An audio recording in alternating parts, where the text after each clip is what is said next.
Okay, so you've literally just bought your first crystal, but you have no idea what to do with it. Let me help you out. Crystals are naturally formed minerals that are formed under high pressure over thousands of years. They are made up of different types of molecules and hold different types of energies and vibrations that correspond to different things within the world of spirituality. Here is one, for example. A huge piece of amethyst, and amethyst represents things such as peacefulness.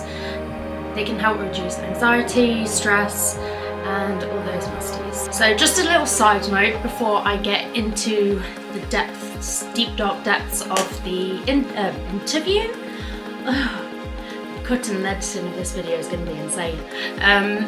Before I get into the depths of the video is that crystals, despite them having potential healing properties, they should not replace modern medicine and healthcare. Now that's over and done with, let me continue. So in this video I'm going to teach you the 101s of crystals, how you can use them, some of my personal favourites. Crystals are often used in spiritual practices as they have healing properties that can help with a wide range of different things. Each crystal has a different correspondence or meaning, and which that then can be used for different types of intentions. For example, tiger's eye relates to wealth and abundance, and you can use that in things such as money spells and to hopefully bring more money into your life, what we all need. Well, now, me having a science degree and practicing witchcraft, do they go hand in hand? I don't know. But I'd like to think crystals actually physically have a healing property about them, whether this is just like the energies they give off or not, or whether in actual fact crystals they're just a placebo effect. I'd like to think there may be more on the healing side, but even if it's a placebo effect and it still works, then hey ho, who cares? So you've got your first crystal, right? And you're thinking maybe I should clean it a little bit, cleanse the energies. Like, let's be honest, this crystal has probably been through gosh knows how many people's hands before it's got to you. So you kind of want to get rid of all those nasties.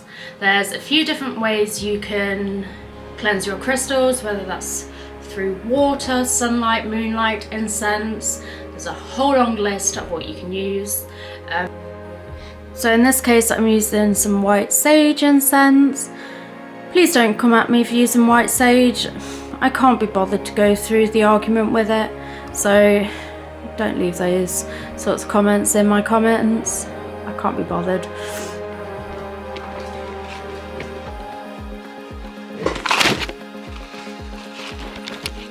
So for starters, choose which crystal you want to cleanse.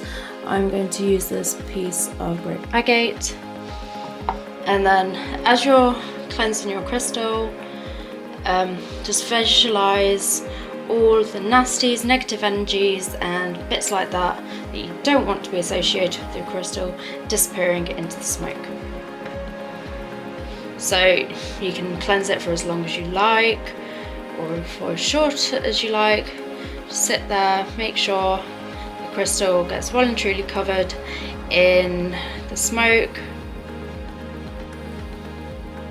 And that's pretty much, I'll be honest. I'm not going to make it into something more than it is.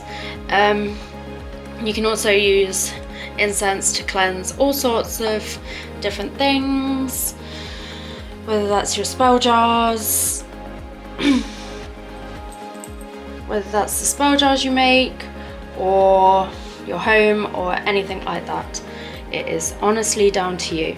But when it comes to cleansing your crystals of negative energies, please just double check that they are water safe and fire safe and sunlight safe, because the last thing you want is for your crystal to get ruined because you didn't double check beforehand. Okay, now that you know how to cleanse your crystals, how the hell do we bloody use them? Firstly, if you're not quite into witchcraft, they can serve as a visual and physical reminder of the intention you want to embody or manifest. So for example, you could carry a small amethyst crystal with you, and that will help remind yourself to try and stay calm in stressful situations, or just take a moment to breathe and let all that stress go. Crystals can also be used to help ground you and center you. So this, say if you had a completely stressful day and you feel like you're all over the place, spending a few moments with a crystal that helps relieve your stress.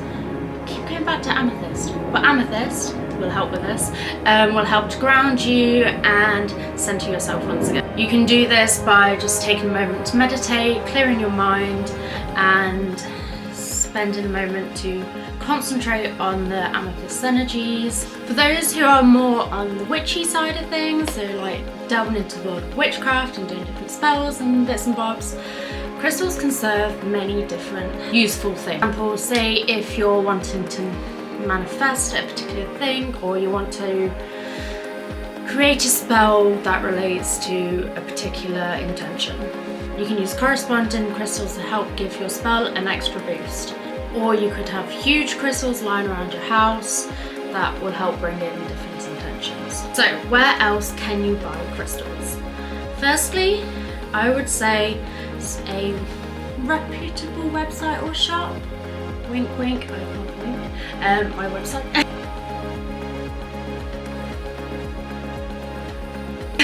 Anyway, crystals can be found in so many places nowadays. You can find them in home centers, you can find them in random gift shops and all this sort of stuff. But some of them, they probably will be fake. Like, let's be honest. For example, citrine is meant to be a particular very yellow colour. It's not meant to be the burnt orange colour that you'd typically think of, as that's just dyed amethyst. I would recommend getting crystals from holistic shops or online reputable crystal shops that have like authenticity, because the last thing you want is to buy some fake crystal and it doesn't work in the way you want it. So you now know where to buy them, but which ones do you buy? Like, say if you're going through a particular part of your life and say you want to relieve some stress, you're a very stressful time of the year for you, or you're dealing with anxiety, depression, or anything like that, you could get crystals that relate to that particular thing, picking those specific crystals. Or you can do what I do to save me the trouble of trying to decide which crystal I want. I tend to let the crystal choose me. So when I say this, it doesn't sit there going, hey, pick me, pick me. So, in other words, say you'd walk into a crystal shop, lots and lots of crystals everywhere, well and truly spoilt for choice. I tend to just give myself a moment and then gravitate towards a particular crystal. Like, the crystal that you pick, you might not necessarily know why you've picked it or the reasons behind it, but I rest assure you the universe will have some sort of plan for you. So for example, kind of not really in a crystal shop sort of thing, it's kind of a time where a crystal chose me, right?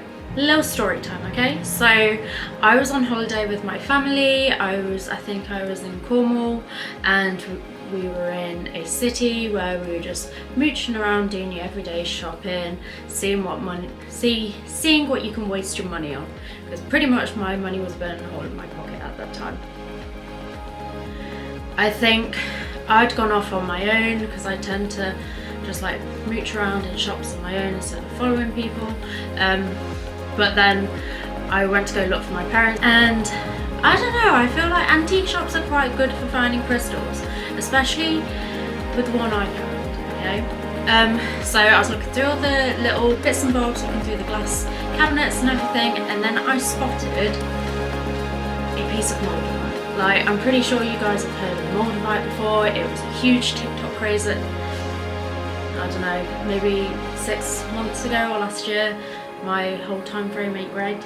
I found this moldavite ring, and clearly the antique shop had no idea what sort of this stone is. I found this ring of Moldavite,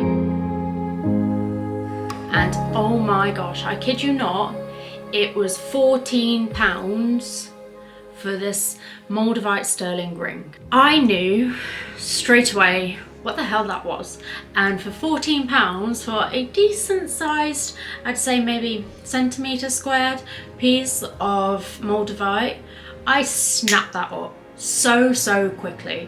And long story short, piece of Moldavite chose me. And I'm not necessarily saying go hunting in antique shops for Moldavite, because I don't know, it's quite a lucky find, and I don't know how many antique shops will have Moldavite, I'm not gonna lie. But what I'm saying is go into a crystal shop or anywhere that sells crystals and just take a moment to let yourself gravitate towards a particular crystal. As one, it's easier than trying to pick a crystal out of gosh knows how many different crystals, and two, maybe it's the universe telling you you need this crystal in your life. Okay, now that I've pretty much given you the 101 on crystals, what they are, where you can find them, how to cleanse them, and how to use them, I think I might show you my own personal collection. So another one of my favourites in my own personal collection is this beautiful rose quartz elephant. Okay, so one of my crystals in my own personal collection is this obsidian crow. When I was ordering my stuff from my website, I came across this little guy and fell in love with him straight away. Obsidian is used as like a protective crystal, and because I'm Norse pagan, I thought a protective black crow was kind of genius. So that little guy sits on my altar, and yeah. And lastly, another personal favourite in my collection is my moss or agate. You see, I never really like agate, especially like the agate slices. My personal opinion, I think they're a bit meh, okay? But this one, like, honestly, it's gorgeous, and moss agate can help with different things such as health. So that pretty much wraps up today's video. I hope you guys really enjoyed having a quite quick and concise beginner's guide to crystals. I will inevitably be doing more crystal videos in the future. I've got a few more planned, as well as a few witchy videos revolving around Samhain, Mabon and the Wheel of the Year with different Sabbats, which, oh my gosh, I'm excited for autumn.